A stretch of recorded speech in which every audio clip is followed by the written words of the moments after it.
So kaninang 3:20 AM ay tuluyan na pong naglandfall itong si Mirasol dito sa May Kasiguran, Aurora. Inaasahan po natin ngayong araw tatahakin na rin po niya ang Northern Luzon. Inaasahan din po natin yung malalakas na hangin at mga pag-ulan dito sa ilang bahagi ng Northern Luzon. Mamaya ito pong si Mirasol nananatili po siya sa Tropical Depression category. At ito po ay nandito na rin po sa kalupaan ng Kasiguran, Aurora.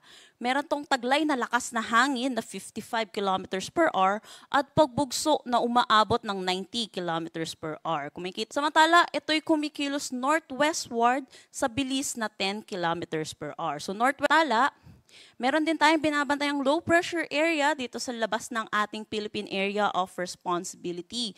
Kaninang 2 AM, ito huling namataan sa layong 1,320 kilometers east ng southeastern Luzon. Kung may kita din tayong southwest monsoon na hinihila neto ni Mirasol, ito'y nakakaapekto dito sa may southern Luzon, pati na rin sa western section ng Visayas at Mindanao. Dulot neto, mataas ang tsansa ng mga pag-ulan, dulot ng habagat dito sa may Mimaropa, Bicol Region, pati na rin dito sa may Western Visayas, Central Visayas, Negros Island Region at Zamboanga Peninsula.